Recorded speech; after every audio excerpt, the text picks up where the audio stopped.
Hello, Uncle Jim here. Selling options is a great way to boost your income in retirement. I'm going to talk about how I look at selling options and how it impacts my retirement plan. I'm going to go into some details. I'm also going to share with you my budget and what impact it's had recently, especially related to inflation. So stay tuned. I think you're really going to enjoy what I have for you today.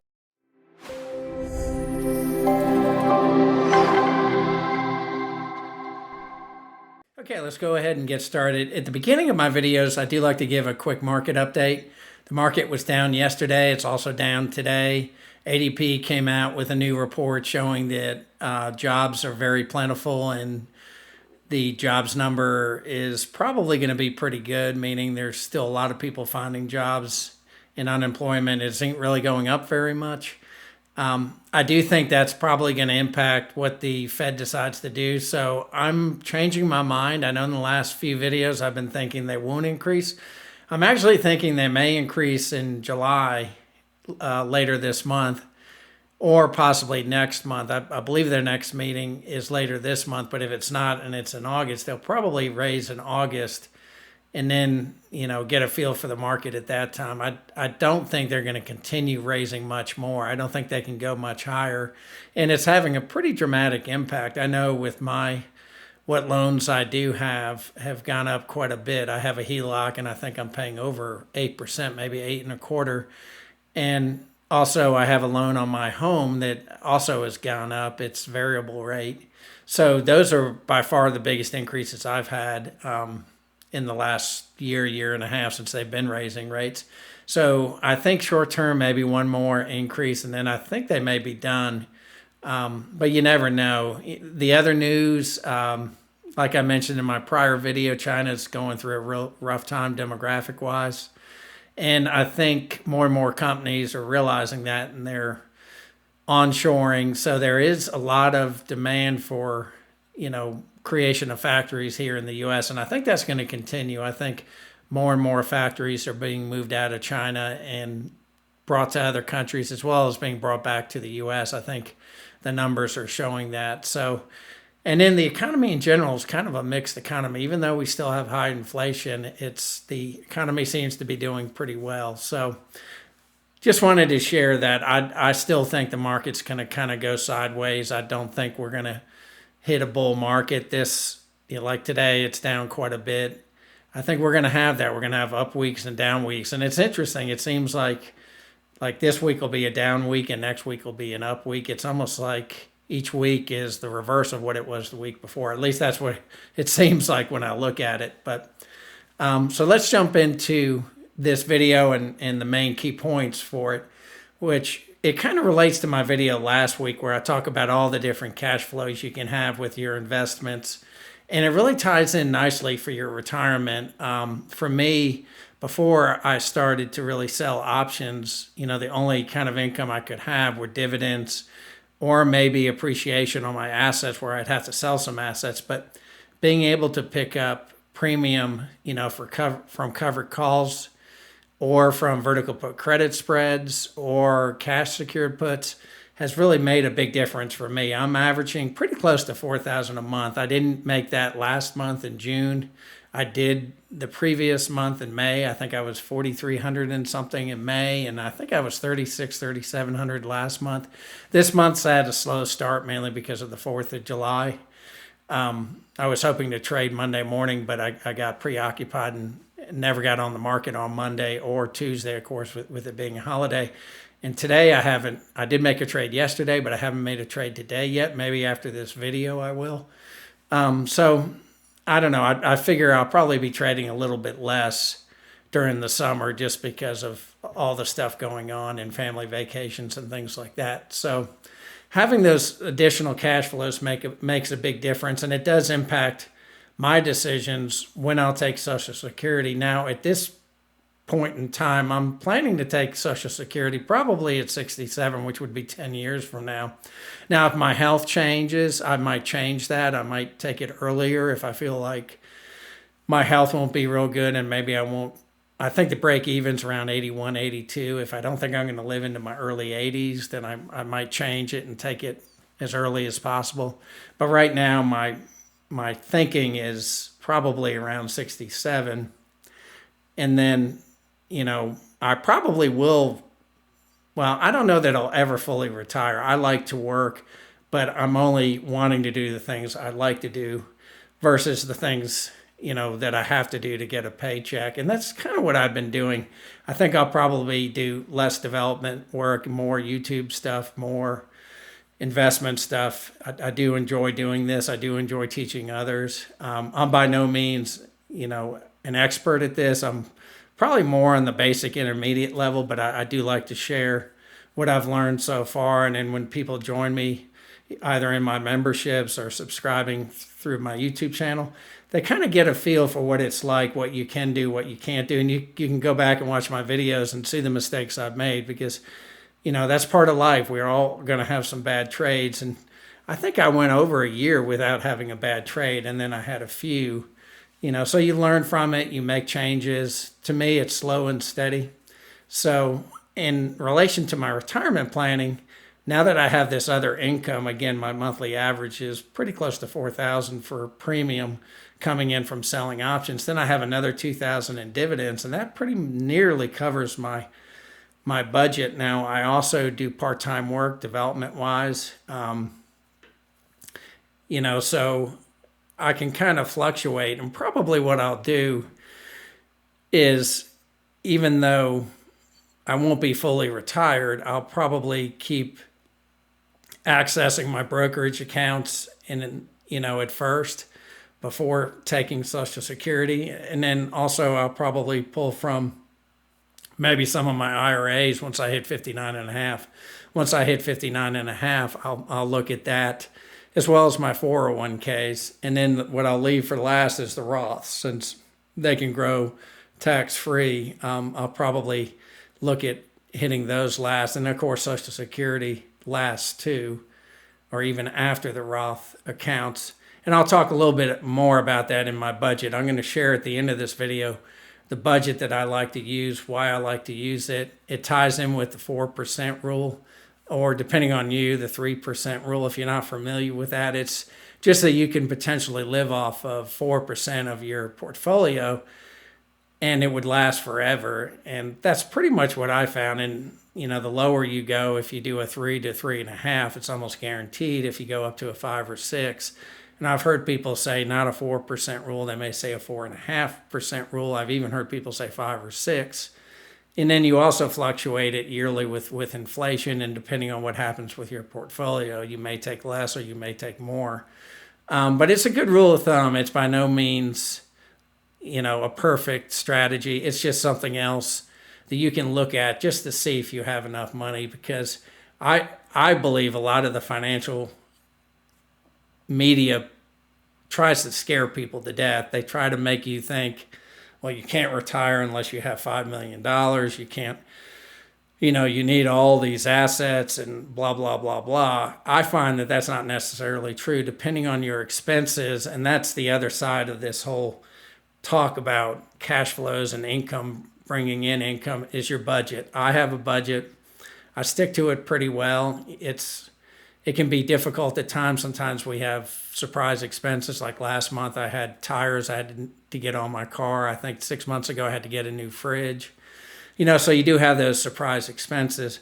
But having a budget, you at least know what you need and what you can afford at any one time. And then in addition to that, also, I like to set up what I call sinking funds related to major replacements, either for appliances, vehicles, special home repairs that may not be in your normal budget. I also like to set those up too. And again, I'll share all that at the end of the video in my budget and how I do it. I actually have marked it with where I've been impacted inflation-wise. So I'll share with you how much certain expenses have gone up compared to last year. So, and then I also wanted to talk about it. There's another podcast I like to listen to. It's from Wes Moss, and I'll try to include a link down below, but he talks also about core pursuits. So, what happens is a lot of people will leave their jobs, go right into retirement, and they don't have enough core pursuits. He's done a research and I believe a book that talks about how core pursuits can make a big difference between how happy you are or how unhappy you are. Core pursuits along the lines of things like I play tennis. I'd like to get back into golf. I haven't played golf in several years. I also like to read a lot. I like to do this stuff with YouTube. I like to travel. I haven't traveled in a while other than, small trips. But the more core pursuits that you have, the better it is, the more happy you will be. And it also relates to, doing things where you're involved with others. Like with me, tennis is a whole lot of fun because I get to be with my neighbors. I get to do things I really enjoy. Another thing I might look at doing more of is hiking. Definitely not during the summer. I don't really like the heat during the summer. I prefer spring and fall. But it's just something else you might want to think about in preparation for retirement. Don't wait till the last minute. Come up with some of these other core pursuits. It can also be things like gardening, any number of different types of things that you might enjoy. So, well, that being said, I'm not going to go into a lot of detail here. I'll go into even more detail in what I call the 4% budget, and it ties in with the 4% rule, and I'll share all that next in this video. And as always, please hit that like button, subscribe. If you're curious about my memberships, take a look below. I share all the spreadsheets, like the spreadsheet I have today. I'll also share in my membership.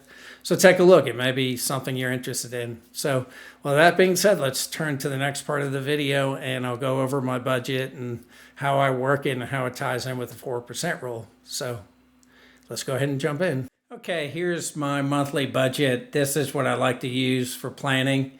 It also includes my cash flow and ties in with the 4% calculator. And the favorite 4% calculator I found is this one that's at the top of this spreadsheet, the 4percentrule.com. And it works really well. You can go out there, you plug in your numbers and get a real feel for where you stand and, do you have enough money and what will happen with your money long term. So if you've never looked at that, I suggest that you maybe take a look. But so on the left of this spreadsheet, I've got just my budget, my household expenses. And on the right, I've got the cash flows. Now, these aren't completely accurate. This is just some numbers I threw in for my brokerage account total, my retirement total, and it's more to show you how it works. Now, the numbers on the left are my true numbers on what I do spend budget-wise, but I just wanted to share how this ties in. And then I also share dividends, and that's just literally based on a percentage. I got rid of this. Let's add it back in, the formula bar. So, yeah, this is just taking 3% of the K8, which is this 300,000. Actually, it's the total of the 500,000. So coming up with a 3% average for dividends. I'm currently actually bringing in closer to 24. I think it's around 23,000 currently. Here's options premium. I'm only showing this as 0.5% a month. And that's the total, again, using these calculations on top.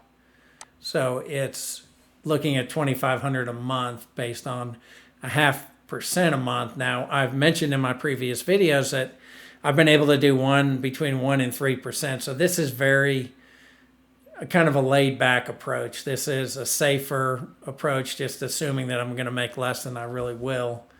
But again, you can adjust it. You could put more. You could double that if you wanted to, depending on how you wanted to do it. And then this is part-time work. So I do like to work as long as it's stuff I want to work on that I enjoy. So this is my consulting work that I probably will continue for the foreseeable future, maybe for 2 or 3 more years. But I do it on a part-time basis. I work more like 20 hours a week with it. And I actually would prefer to work even less than that. I'd rather it be 10 to 15 hours a week.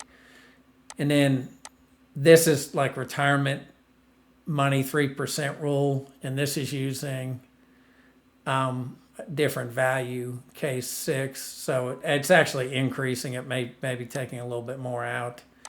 And then for age 59 and a half, I can actually bring more out of my retirement numbers. So yeah, this dividend part, what I believe was due out of is that K8? Or is that K6? I may have a mistake. It should be based on this, not the retirement piece. This part should be based on the retirement piece. I know this is the 3% rule. So again, if you were using a 3% rule or 4% rule,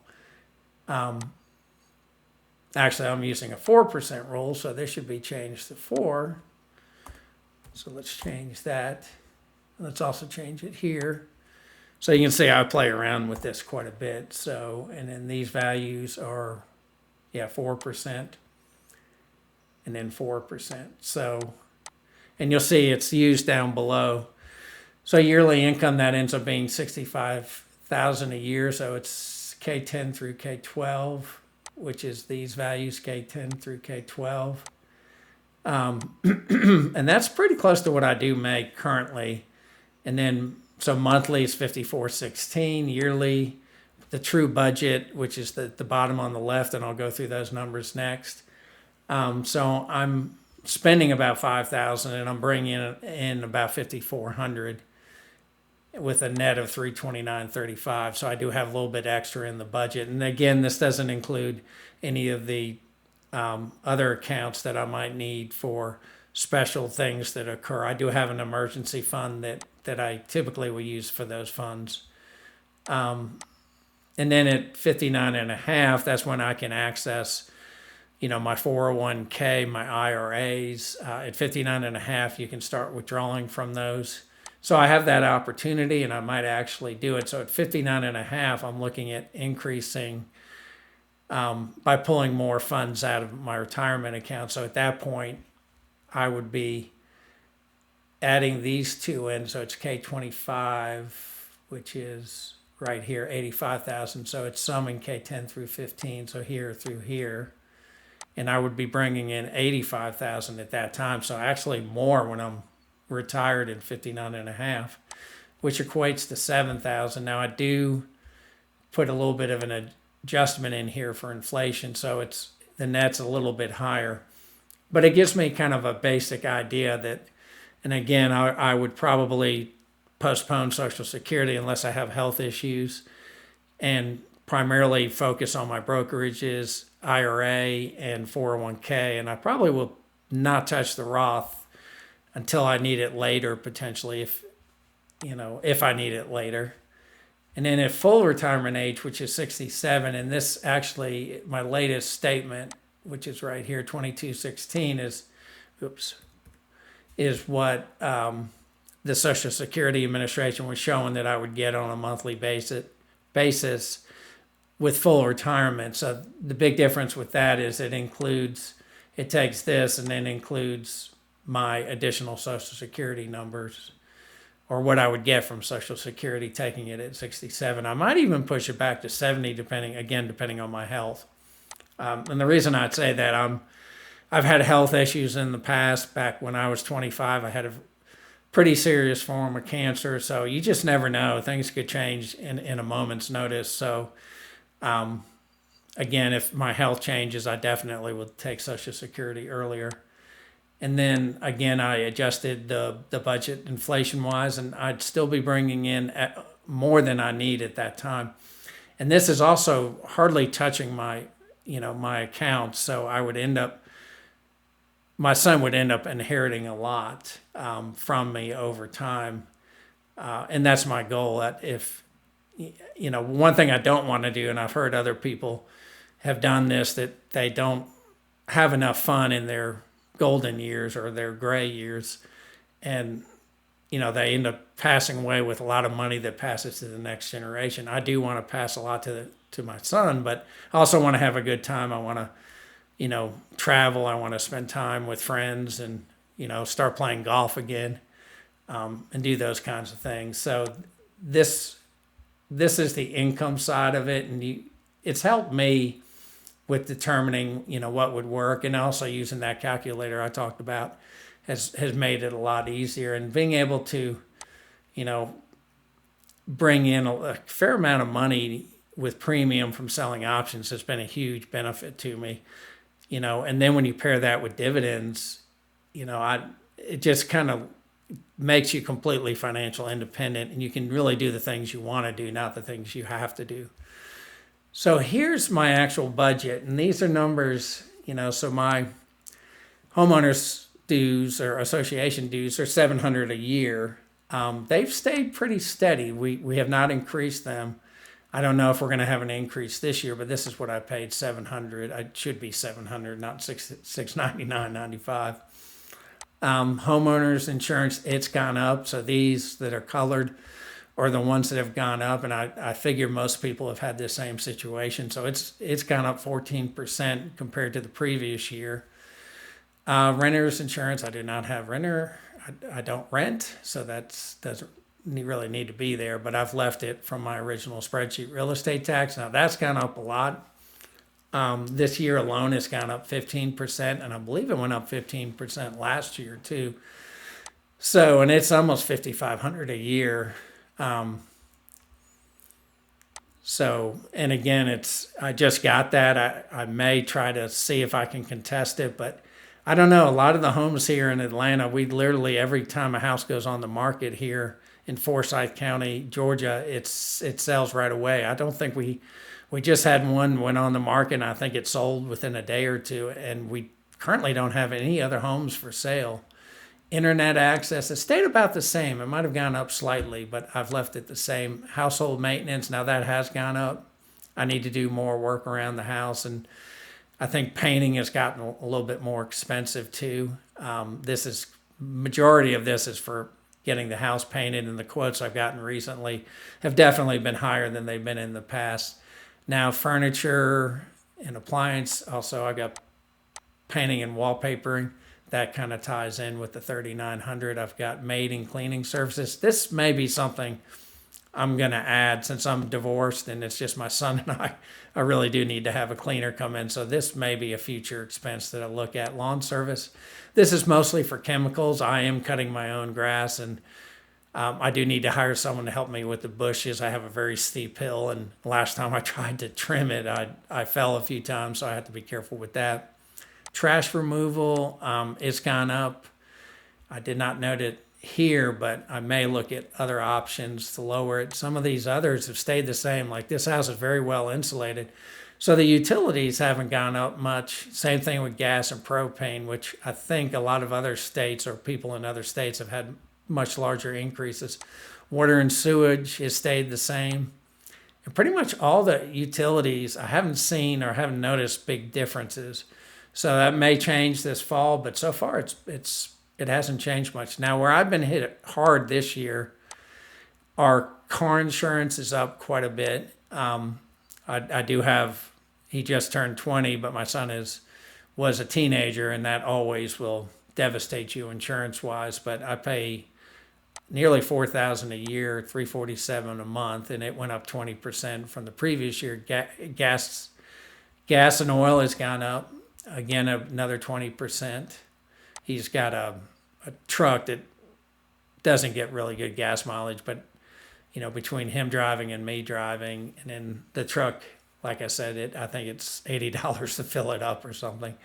Car maintenance and repair, it's also gone up. Now, it could have gone up a lot higher, but my son is pretty handy. He actually graduated high school as a ASE certified, so he's doing most of the maintenance on the vehicles.